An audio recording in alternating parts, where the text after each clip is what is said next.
नमस्कार and I welcome to you affairs unfold. आज मैं आपको एक बहुत ही इम्पोर्टेंट और हिस्टोरिकल घटना के बारे में बताऊंगा जो हाल ही में हुई है। भारत के सुप्रीम कोर्ट ने 11 दिसंबर 2023 को जम्मू और कश्मीर के स्पेशल स्टेटस को समाप्त करने का एक हिस्टोरिकल डिसीजन लिया है। इस डिसीजन के साथ साथ एक नया युग शुरू हो गया है और इस वीडियो में आगे हम इस इवेंट के बाद होने वाले प्रभावों को समझेंगे। इस डिसीजन का मेन फोकस है धारा 370 और धारा 35A के रद्द होने का, जो जम्मू और कश्मीर को एक स्पेशल स्टेटस प्रदान करती थी। धारा 370 ने केंद्रीय कानूनों की लागूता को सीमित करते हुए जम्मू और कश्मीर को स्पेशल स्टेटस प्रदान किया था, जबकि धारा 35A ने नॉन रेसिडेंट्स के अधिकारों को समाप्ति प्रदान करने और राज्य में बसने से रोका था।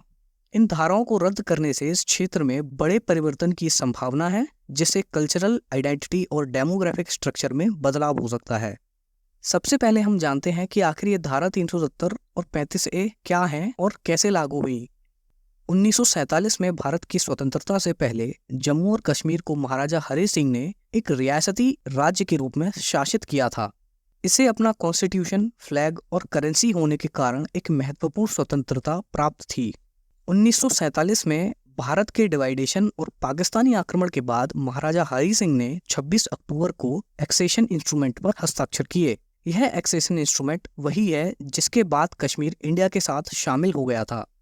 इसके बाद कश्मीर को भारत के साथ मिलाया गया। हालांकि यह एक्सेशन जम्मू और कश्मीर के लिए स्वतंत्रता की गारंटी पर निर्भर था।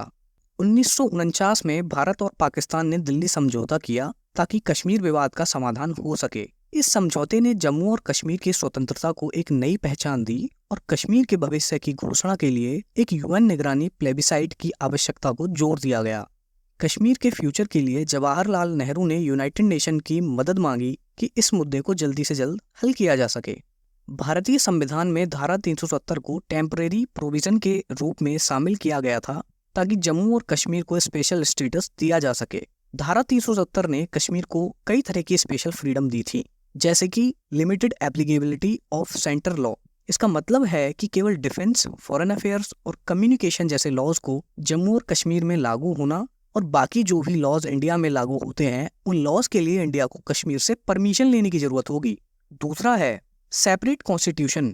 इसका मतलब जम्मू और कश्मीर अलग से खुद का एक संविधान होगा और डिफेंस, फॉरेन अफेयर्स और कम्युनिकेशन, इन तीनों लॉज के अलावा वह खुद के लॉज बनाने की पावर रखता था। तीसरा है स्टेट फ्लैग। इसका मतलब कि कश्मीर का इंडिया के नेशनल फ्लैग के अलावा भी खुद का एक स्टेट फ्लैग हो सकता है। चौथा है रेस्ट्रिक्शन ऑन प्रॉपर्टी ओनरशिप। इसका मतलब है जो लोग कश्मीर के रहने वाले नहीं थे वो लोग कश्मीर में खुद की प्रॉपर्टी नहीं खरीद सकते, जिससे कश्मीर की डेमोग्राफिक स्ट्रक्चर, जिसको हम जनसांख्यिक संरचना भी कहते हैं, उसकी सुरक्षा हो सके।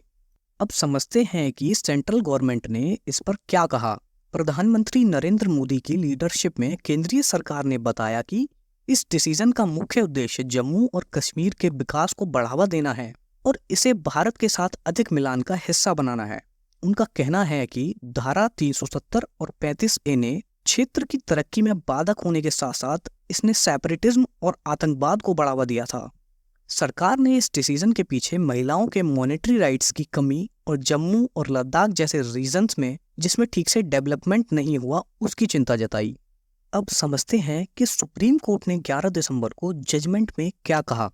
सुप्रीम कोर्ट के मुख्य न्यायाधीश CJI DY चंद्रचूड़ की लीडरशिप में एक 5 जजेस की संविधान बेंच बनाई गई, जिसमें उन 5 जजेस ने एक साथ मिलकर इस डिसीजन को दिया। उन्होंने कहा कि धारा 370 और 35A एक टेम्परेरी लॉज थे जो भारत के राष्ट्रपति द्वारा रद्द किए जा सकते थे।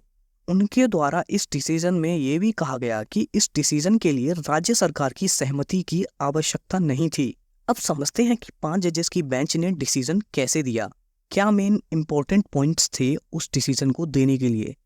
इस डिसीजन के इंपॉर्टेंट पॉइंट्स थे कि धारा 370 को एक टेम्परेरी प्रोविजन माना गया। जम्मू और कश्मीर को इंटरनल फ्रीडम नहीं मिली थी और यह हमेशा से भारत का एक अभिन्न हिस्सा रहा था। इस डिसीजन के लिए स्टेट गवर्नमेंट की कंसेंट नहीं थी, मतलब स्टेट गवर्नमेंट के बिना ही डिसीजन दिया जा सकता था। अगस्त 2019 में दिए गए प्रेसिडेंट ऑर्डर को सुप्रीम कोर्ट ने वैलिड बताया। यही इंपॉर्टेंट पॉइंट्स थे जिसके बाद सुप्रीम कोर्ट ने अपना डिसीजन दिया। इस डिसीजन के बाद भारत के लोगों में बहुत खुशी है और हर जगह से अलग अलग रिएक्शंस आ रहे हैं और आप भी कमेंट करके अपना रिएक्शन इस वीडियो पर दे सकते हैं। तो आज की इस वीडियो में इतना ही। अगर आपको यह वीडियो अच्छी लगी हो तो वीडियो को लाइक कीजिए, चैनल को सब्सक्राइब कीजिए और कमेंट करके ज़रूर बताइए कि मैं इन वीडियोज़ में क्या क्या चेंज कर सकता हूँ जिससे वीडियो को और भी अच्छा बनाया जा सके।